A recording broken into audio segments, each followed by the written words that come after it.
Good morning, evening, afternoon, night, and other stuff, other times to everyone. Um, we're back here with the Sanity Trance again, and today I wanted to kind of vibe out on the idea of comparisons. I've said a ton about comparisons to all my friends and family in my life, but it's true. It's like you only need so much of those to help you really know what to do next. It's like really life is improv and you're always improvising and you're always making the best with what you have. And when you actually work from that place, things get done. You feel better about yourself. You're not thinking, you're doing. That verb right there. That verb is the actual paintbrush to reality.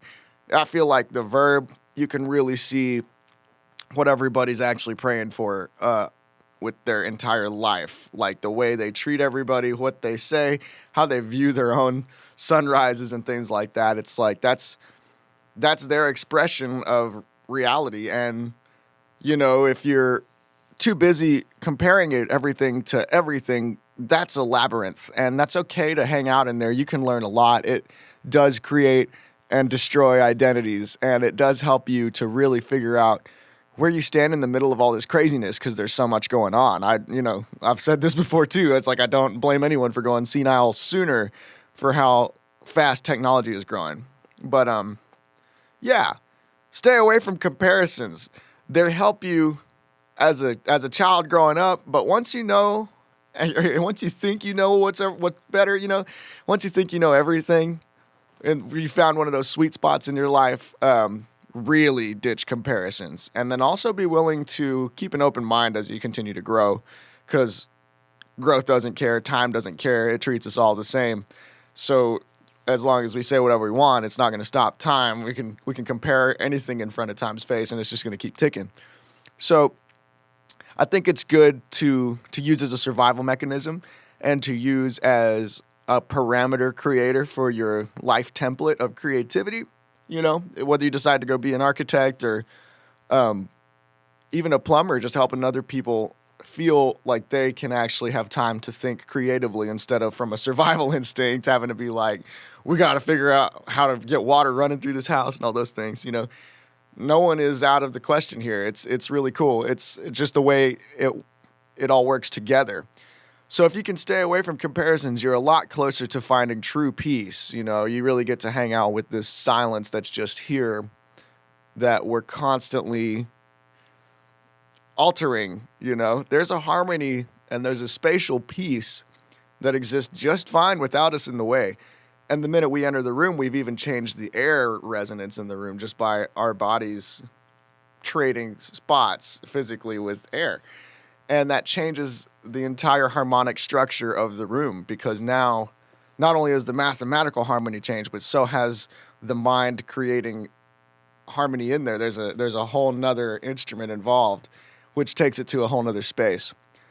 But that's all I'm going to call it. I don't even really try to stay away from dualism. I really love the idea of non-dualism because it has a lot to teach us, whether you decide to call that the end all or whatever. That's your own reality creation right there. That's, may you reap the benefits of your ideas, have fun playing with them and trying to synthesize them.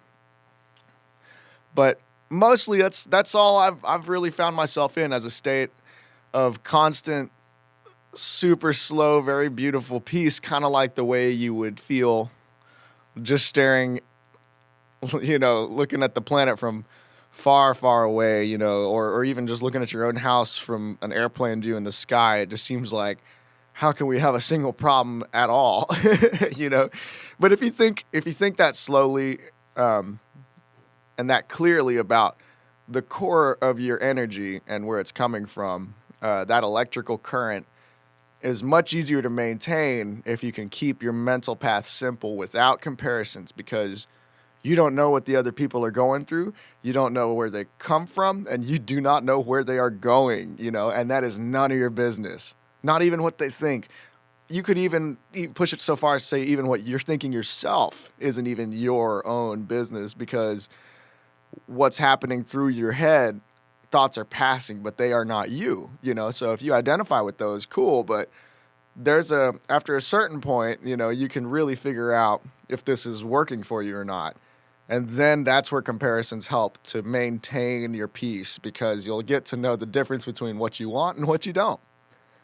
But besides that, leave it out. There's nothing. It's like you might as well talk about something else mundane or and I say mundane, but it's like that's the concept is as interesting as you are. So, forgive me if that confuses. But again, none of this matters. I'm not even too worried about the entirety of this message, because how it's perceived at the end of the day is your creation. And I am happy to collaborate by putting my graffiti all up over this right here in its own right. So anyway, I just want to say enjoy the process. You're creating so effortlessly. You're doing wonderful. It's just how much more can you synthesize things? How much more can you feel?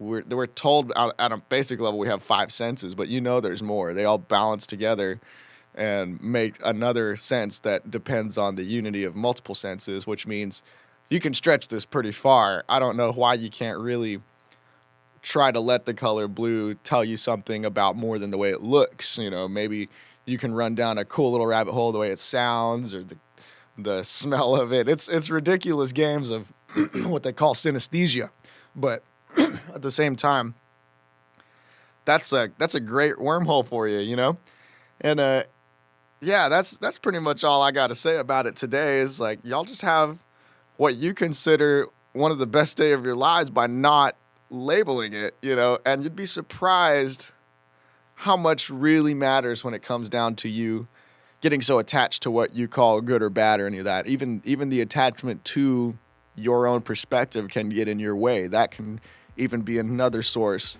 to compare itself to you and your friends and all these other things, on top of yourself comparing yourself to the outside world. This is a game of mind versus stimuli. Really just understand, no matter what's going on, you have the final say. So enjoy your creativity, really. Don't worry about what the guy next door is doing. None of that stuff. It's just like, try to get better than where you were yesterday if you're going to use these comparisons, but mostly you're going to grow. So have patience. Be okay with patience with yourself. All right. Much love, y'all. Peace.